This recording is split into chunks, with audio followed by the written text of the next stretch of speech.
Hi, boys and girls. I'm on here today to go over Lesson 12 with you. For Lesson 12, we are going to start off with a close read of Chapter 3, The War Starts. So this should be your second, maybe your third time reading this chapter from your 1812 reader. Today we will pause and we'll talk about some things a little bit more than what we did yesterday when I read it. Okay? So Chapter 3, The War Starts. Presidents have to make hard choices. James Madison had to decide whether to side with the Warhawks or with the merchants who hoped for peace.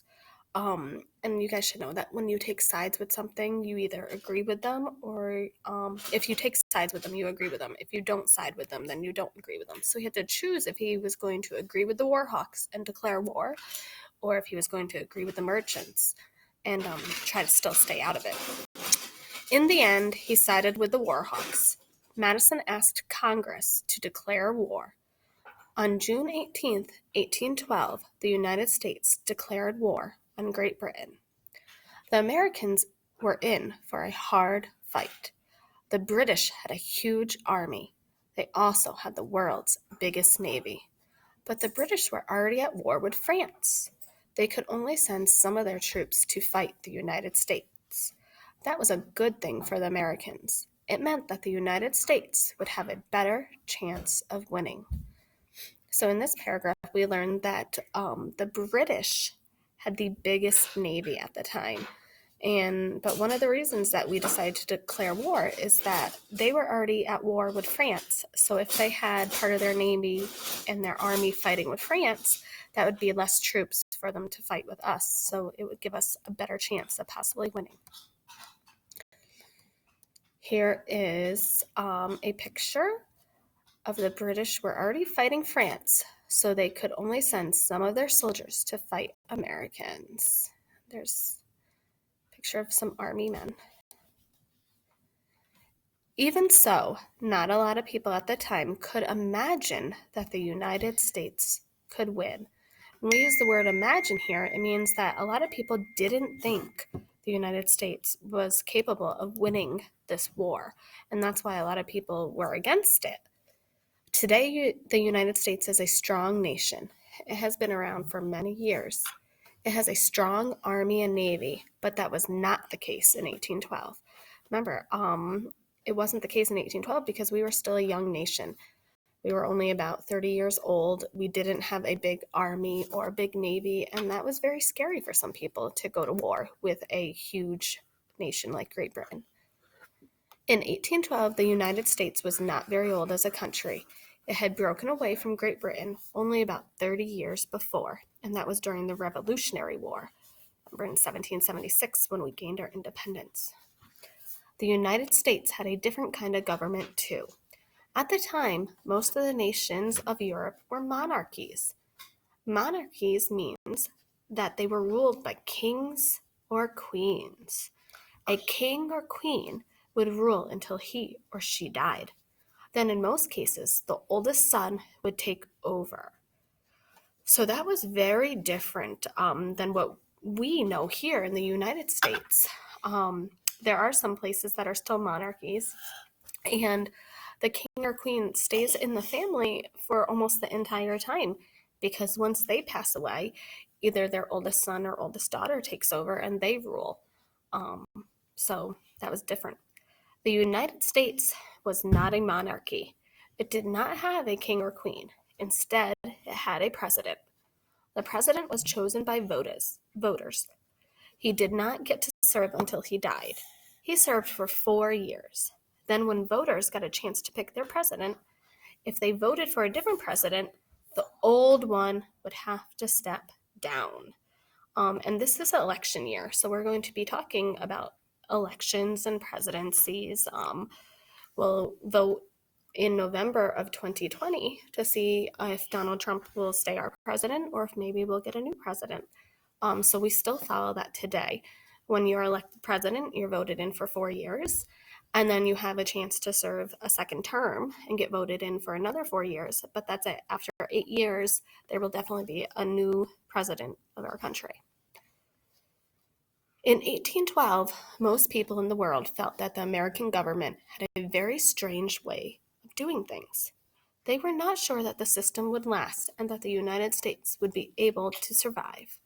Obviously, we did. Macy, you need to stop, okay? Here is a portrait of James Madison, and he was elected at a time when most countries were ruled by kings and queens. So here he is. He was the president, and he's the one with the tough decision to make. In 1812, the United States did not have a strong army. In fact, the U.S. Army was tiny. It had about 4,000 soldiers. And that's not that many people at all. I know you guys are young and you think 4,000 might be a big number, but that's not a lot at all. So it was very tiny. The Navy was tiny too. George Washington, the first president, had set it up. He didn't think the United States needed a big navy, but just a small number of ships to protect merchants from pirates. President Madison found a way to make the army bigger. He got farmers to join. Many Americans were farmers. They used guns to hunt and defend their homes. Madison called on these farmers. He asked them to grab their guns and to join the army. Farmers were paid money and given land for joining. That was probably very enticing for farmers because farmers, they were poor, they didn't make a lot of money, and they wanted land. So he was able to get a lot of farmers to join by giving them money and land for joining his army, and that helped the army to grow. The United States soldiers were not well trained. Still, Madison was sure that they could win if they attacked the British in Canada. He sent the army north to Canada. The attack on Canada did not go well. The army lost a string of battles. The United States lost forts along the border. The army was simply not ready for war. So even though we thought we were, and he thought by getting farmers to join, he thought we were ready, we did not do good with battles on land. And here is a picture of soldiers in the U.S. Army. No one expected much from the tiny U.S. Navy, but things went better on the seas than they did on land. The United States battled bravely. They beat the British in a number of naval battles. And that is where we did do very good. We were very good at fighting at sea. We did end up winning a few battles on land, and there were some that there was no declared winner, as we read when we did our listening and learning on the War of 1812. Here's American men in the Navy during the War of 1812. And that leads us up to what we'll read tomorrow, which is a famous ship. I asked you yesterday if you remember the name of the famous ship. I'm happy to tell you that some of you were able to recall the USS Constitution, and some of you were able to tell me it was nicknamed Old Ironsides. That's awesome. So now that we reread that, let's look at our worksheets for today. Today we're going to talk about run-on sentences. So we know we've been working with complete sentences, and a complete sentence has a subject and a predicate. So if it's a run-on sentence, it's usually two incomplete thoughts put together in a wrong way. So for instance, right here, it says, what you have to do on this worksheet is change each run-on sentence into two sentences, adding correct capitalization and punctuation. So you're going to have to rewrite these. But first you have to read the run-on sentence. All of these are run-on sentences, which means they are wrong. And you're given 2 lines for each one, because what you're going to do today to fix them is you're going to make it 2 complete sentences instead of 1 sentence. So it says, the flower is pink, it has 6 petals. And if you heard when I read that, I kind of paused at the end of the first thought, which was, the flower is pink. So that is the first sentence.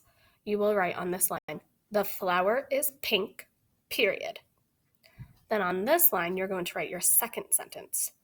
It has 6 petals, starting with a capital I for it and a period after petals, because this right here is a run-on sentence, and we are making it into 2 complete sentences.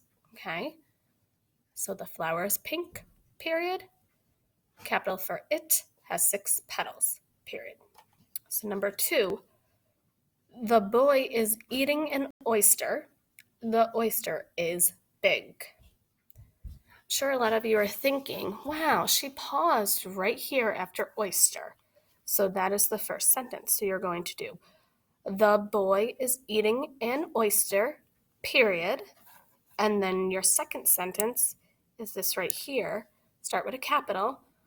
The oyster is big, period. Even though we're talking about an oyster the entire time, it's 2 separate thoughts. First thought is he's eating it. The second thought is that it is big. Next sentence. Joyce enjoys eating fish. Roy enjoys eating steak. Okay, so our first sentence is going to be Joyce enjoys eating fish, period. Roy's already capitalized because it's a name, but start down here for our second sentence. Roy enjoys eating steak, period. Number 4. The town is far away. It is 40 miles from here. Okay, and I paused right there, so that's my first sentence. The town is far away, period. Second sentence. Capital it is 40 miles from here, period. So try this last one on your own. And then when you go on the back, there's another way we could do it. The directions here say, correct each run-on sentence by combining and rewriting it into 1 sentence. So on the first page, we made 2 sentences. This time we could combine it by using the word and make it 1 sentence. Let's listen. The crowd is loud and the crowd is angry. So we just need to put a word and right in here. The crowd is loud and the crowd is angry, period. Number 7. The clown rode the bike and it was red. So again, we're going to add the word and. See how on the first page we would have did the clown rode the bike, period. It was red, period. But this time we want to make 1 sentence. So all we have to do is add the word and. The clown rode the bike and it was red, period. Good. And try number 8 on your own. And then for homework tonight, and this is what you're going to submit to us, rewrite each run-on sentence as 2 separate sentences, adding the correct punctuation and capitalization. So you're going to make them 2 sentences like the example did. Do not push it, do not pull it. Do not push it, period. Capital, do not pull it, period. So you're going to make all these 2 sentences. And then on the back, you are making it 1 sentence by adding the word and. And you could, the stew is hot, and you could put and the stew is spicy, or you could leave out the extra words and just say the stew is hot and spicy. Either way is acceptable. They're both correct, so whatever's easier for you. Okay, and that's it for today. So make sure you take a picture of 12.2, submit it. I hope you enjoyed the war starts again. And I also hope you enjoyed watching my daughter do my hair as I do this. Thank you. Bye, guys.